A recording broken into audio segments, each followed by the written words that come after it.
Seja muito bem-vindo a mais uma aula aqui do meu canal, aqui onde eu te mostro tudo que você precisa saber para se tornar um especialista em Elastic Stack. Eu sou Eduardo Neves e na aula de hoje nós vamos matar vários mitos, eu diria, quiçá, todos os mitos sobre o Logstash, ferramenta que confunde muito a cabeça das pessoas quando a gente fala de Elastic Stack. Já vamos dar a largada aqui com o seguinte recadinho. Se inscreve aqui no canal, já dá like no vídeo, porque um videozão desse aqui só pode ser top. Vamos lá, vamos começar aqui. Antes de começar, eu vou abrir o meu quadrinho branco. Hoje a gente vai fazer a aula usando o quadrinho branco. Deixa eu pegar aqui para compartilhar o quadrinho branco. Hoje nós vamos sair daqui, vamos sair com quadrinho branco. É, meu jovem, quadrinho branco é vida. Vamos lá, vamos partir do quadrinho branco. Vamos com o seguinte conteúdo aqui. O que é o Logstash? A gente vai sair respondendo essa pergunta, por quê? Porque muita gente tem dúvida do que é o Logstash. As pessoas perguntam, Eduardo, eu centralizo logs com o Logstash?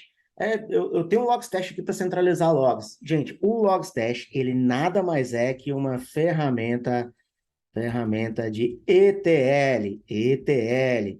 Ele faz extração, transformação, transformação e carga, load. Então, extract, transform and load.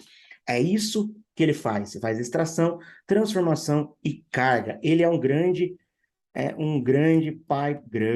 pipeline, né? Que a gente trabalha ali com entrada,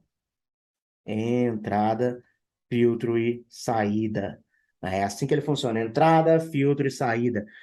Ele é um gigantesco pipeline para a gente trabalhar. E as pessoas fazem muita confusão com o Logstash, mas faz muita mesmo. Que é isso que eu falei, confundir o Logstash com o quê? Confunde o Logstash com o cara que faz a centralização, confunde o Logstash com o Firebit, pensa que tem que pôr o Logstash dentro da máquina onde vai estar, pensa que o Logstash tem que estar na máquina do Elástico, pensa que o Logstash tem que estar na máquina do Kibana. É muita confusão que as pessoas fazem. Então vamos lá, o Logstash ele é única e exclusivamente uma ferramenta de extração, transformação e carga. O que ele faz é receber uma conexão dentro do input dele, fazer algum tipo de filtro para enriquecimento de dados e jogar isso para algum lugar. Então, ele é uma máquina ou um container separado para fazer isso. Essa é a especialidade dele. É isso o que ele faz. E aí, uma outra dúvida que as pessoas têm muito, e você deve ter essa dúvida também. Qual que é a grande diferença entre Logstash e Firebit?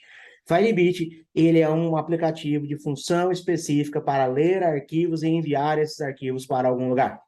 O Logstash, ele é uma grande ferramenta de ETL, um grande pipeline, né? São duas coisas completamente distintas, com funções parecidas, porém bem distintas. Vamos lá agora aqui, um outro ponto muito importante. Por que usar o Logstash é importante? Aí, para isso, vamos compartilhar de novo o meu editor de texto aqui, meu quadrinho branco. Então vamos lá. Por que, por que usar o Logstash é importante? Por que usar esse cara é importante? Muita gente fica com essa dúvida. Eduardo, em que momento eu tenho que pôr? Por que eu tenho que pôr o Logstash? Qual que é a importância dele dentro da minha estrutura de centralização de informações, logs, ou até mesmo de envio de logs? Bom, um ponto que faz o Logstash ser muito importante de uso, quando você quer ter um controle mais fino dos envios de dados. Você quer ter um controle mais fino, você já quer fazer um tipo de tratamento de dados, alguma coisa assim, ou também importância de usar quando você quer enriquecer informações. Informações. Quando você precisa receber dados de fontes distintas e unir eles para criar uma nova informação. Nova informação. Então, ele é importante quando você precisa lidar, tratar as informações que você vai colocar dentro do Elasticsearch. Essa é a grande importância dele. Eu julgo que ele é uma peça de extrema importância quando a gente tem que fazer isso. Ah, Eduardo, eu só tenho que jogar meus dados que eu estou coletando ali, puro e cru, ali do meu Apache para o Elasticsearch. Devo ou não usar Logstash? Não necessariamente, você pode trabalhar aí simplesmente com o Falibit. Agora, Eduardo, eu quero pegar esses dados do Apache, quero colocar eles no Logstash, eu quero pegar eles, quero adicionar algumas informações, eu vou jogar um pedaço para o Elasticsearch, eu vou fazer já um tratamento. Se tiver ali um código 404, eu já vou acionar um webhook para fazer uma chamada de alguma outra coisa. Show! Aqui sim a gente tem a necessidade, por exemplo, de colocar o Logstash no meio do caminho. E aqui eu já vou te fechar mais um ponto de extrema importância. Quais as vantagens, quais as vantagens de se usar o Logstash? Então, vantagens que eu tenho de usar o Logstash. Eu tenho escalabilidade. Sim, eu consigo escalar o Logstash, eu consigo criar vários pipelines, eu consigo ter um pipeline específico para um tipo de dado e ele ter ali 10 workers, outro ter um worker, eu consigo ter diversas máquinas trabalhando, eu consigo fazer uma escalabilidade muito boa para processamento de muita informação. Então, eu consigo ter uma escalabilidade muito boa. Eu consigo também enviar informação para fontes distintas. Eu consigo, por exemplo, pegar uma informação que entrou ali no meu input, eu fiz um trabalho dela dentro de um filter, e eu joguei ela, por exemplo, para um Elastic e para um Zabbix. Não sei, eu tenho esses dois caras rodando na minha infraestrutura. Eu joguei para um Elastic e joguei para um webhook, por exemplo.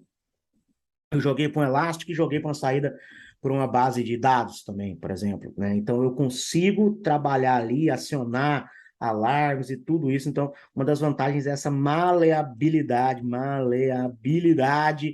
que a gente tem com o Logstash. Isso é uma vantagem absurda. Outra vantagem que eu tenho com o Logstash, né, é ter um ponto único de controle. Eu consigo controlar a velocidade que eu estou inserindo os dados, eu consigo fazer higienização desses dados, tudo isso num ponto único só. Né? Então, às vezes, se eu tenho 10 Filebits ali em 10 máquinas diferentes, eu tenho que mexer em 10. Quando eu tenho um Logstash ali colocado, Eduardo, eu tenho gestão de configuração, beleza. Mas às vezes, quando eu tenho um Logstash ali, eu trabalho com um pipeline só ali, eu consigo criar pipelines mais elaborados, eu consigo ter lógica dentro dos pipelines. Então, eu consigo ter if, else, fazer transformações, trocar tipos de dados. Coisa que outras ferramentas, os bits, a gente também tem um pouco disso, mas o Logstash ele tem uma especialização muito maior nesse ponto. E aí você pode estar se perguntando agora aí, Eduardo, por que que eu não faço um envio direto para o Elasticsearch? Por que que eu passo, por exemplo, para um Logstash? Eu posso pegar meu Firebit e jogar direto para o Elasticsearch? Pode. Eu posso pegar a minha aplicação e fazer ela escrever direto no Elasticsearch? Pode.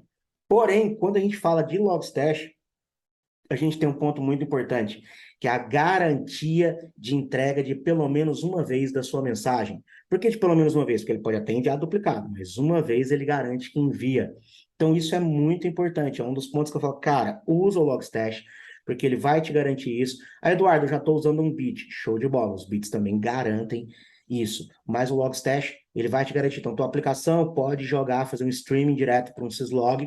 Você tem um Logstash em listing de syslog, ele pega essa informação, ele faz um filter nessa informação, enriquece ela e manda para o Elasticsearch. Se der algum erro, você ainda pode trabalhar, por exemplo, com a Dead Letter Queue, que é a fila de mensagens mortas.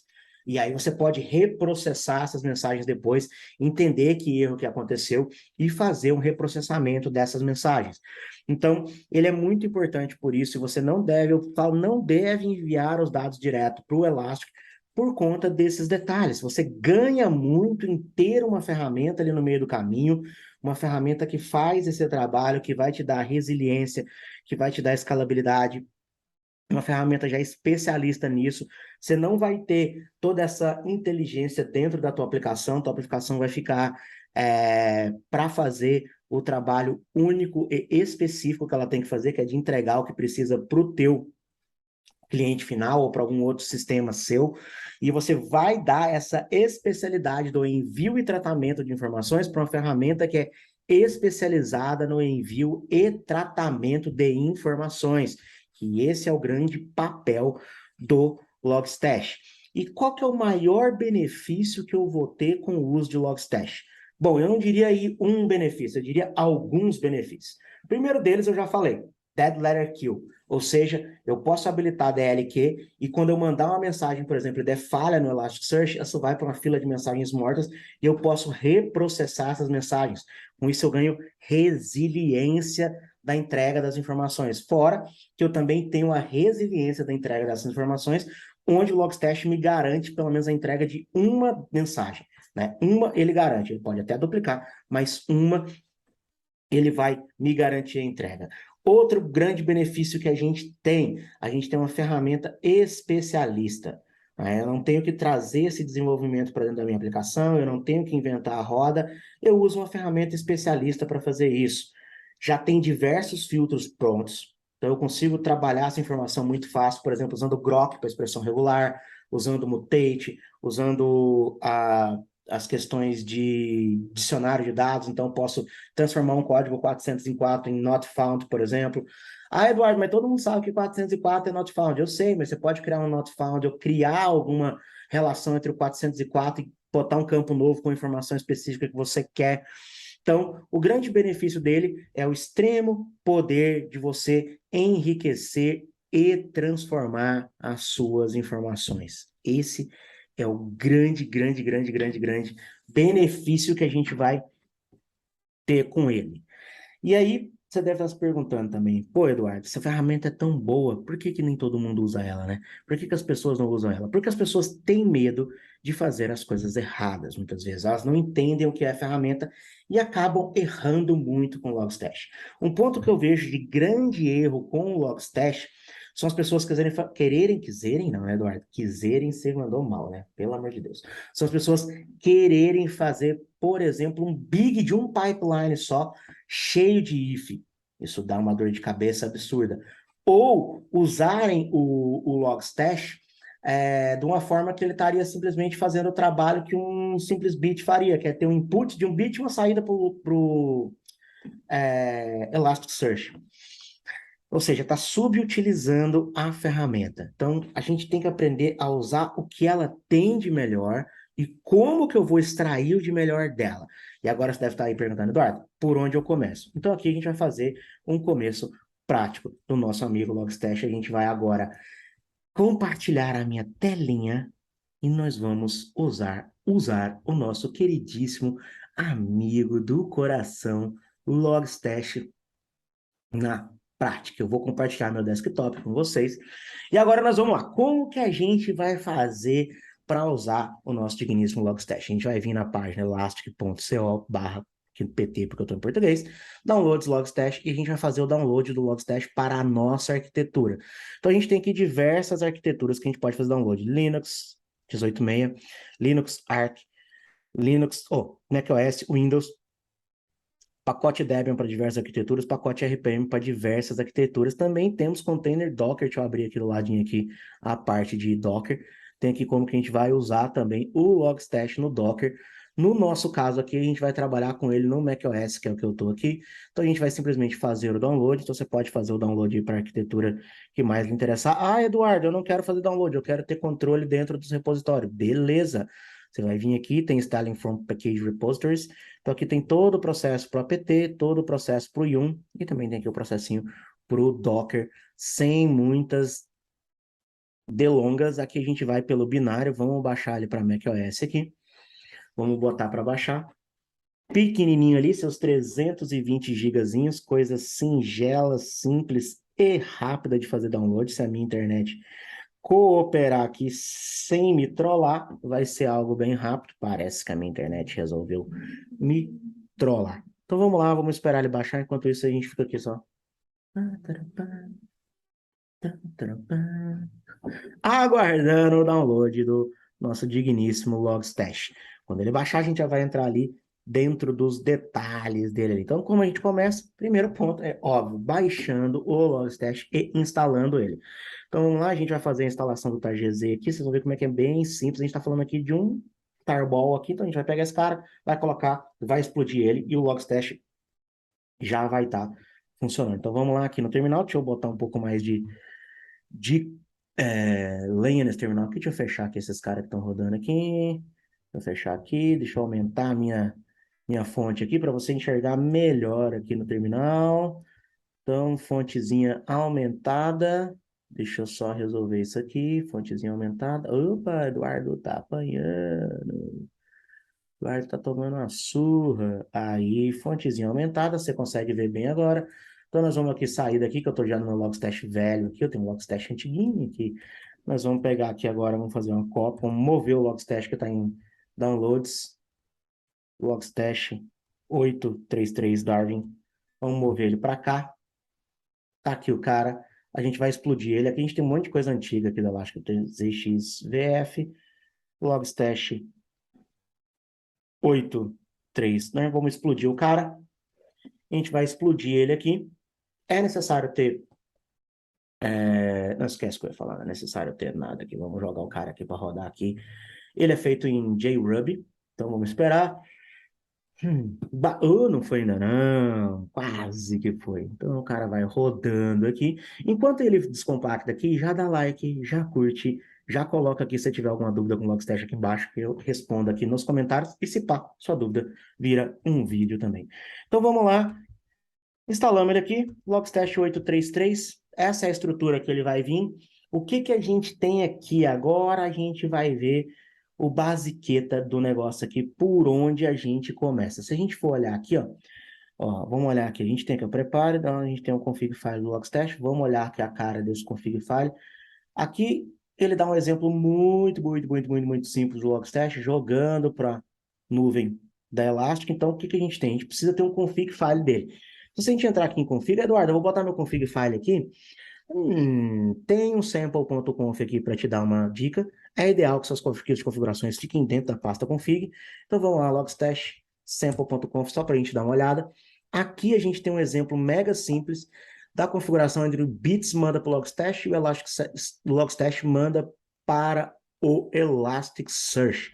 Então aqui a gente tem um input do tipo bits, a gente tem diversos inputs no Logstash, e a gente vai ter uma aula dissecando as questões de input do Logstash, mas essa aula é somente matar alguns mitos do cara, então a gente tem esse input, e aqui a gente já fez o output direto, jogando para o Elasticsearch, pegando aqui, ó, metadata do bit, que é o nome do bit, a versão do bit, e jogando ali ano, mês e dia no índice. E se tiver usuário sem, a gente vai colocar aqui, então, essa configuração mais básica que a gente pode ter do nosso amigo Logstash, tá?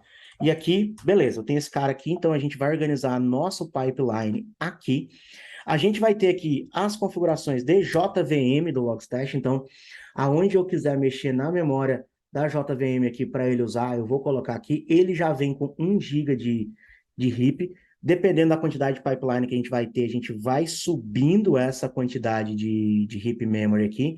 Aqui tem algumas outras configurações mais bem elaboradinhas, que a gente não vai mexer nelas.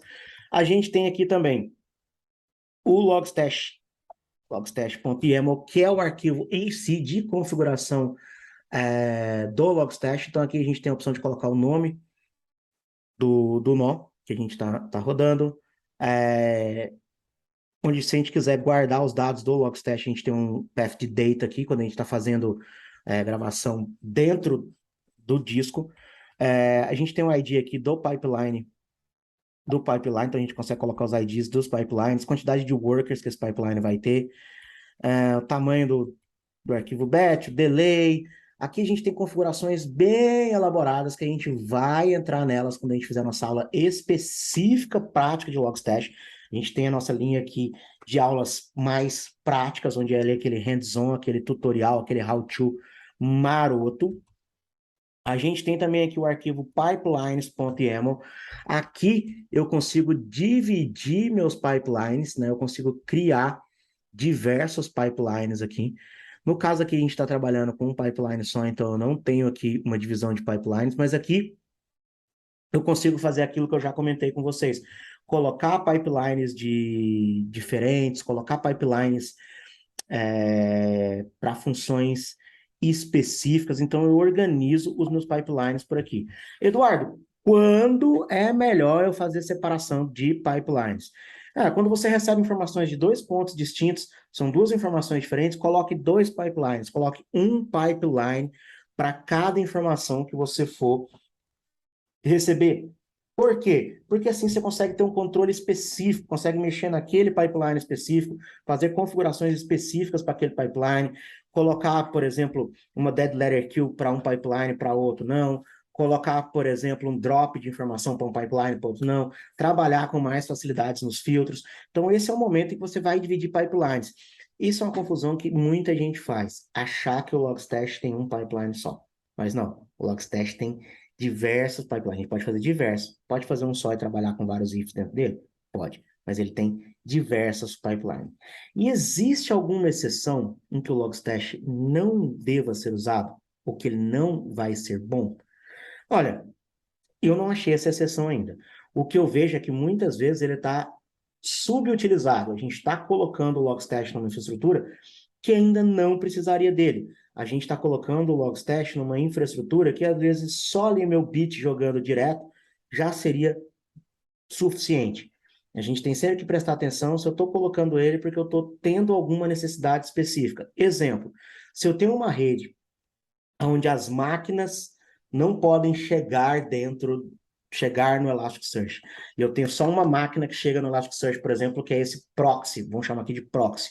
Aí eu colocaria o Logstash nele, e aí eu faria essa configuração aqui que vocês viram aqui, ó, nesse proxy, onde eu receberia do bits e jogaria para o Elasticsearch sem fazer nenhum tipo de transformação, porque aí ele está me servindo como um proxy para o envio da informação. Então, eu não vejo caso onde ele não deva ser usado. Eu vejo casos em que ele é desnecessário, né? E às vezes, mesmo que subutilizado, também tem casos em que ele é necessário, como o exemplo disso aqui, dele estar sendo como se fosse um proxy. Bom, esse foi um overview do Logstash, uma visão geral do que ele é, quebrando alguns mitos. Em breve vai ter a aula prática de Logstash aqui no canal, onde a gente vai fazer envio de log, criar alguns pipelines, mostrar a quebra desses pipelines em vários pipelines. Então fica ligado nesse nosso how-to, em breve ele vai aparecer aí. Aquele abraço, já se inscreve no canal, já deixa aquele like e larga teu comentário aqui com a dúvida que ela pode virar um vídeo. Valeu e até o próximo vídeo.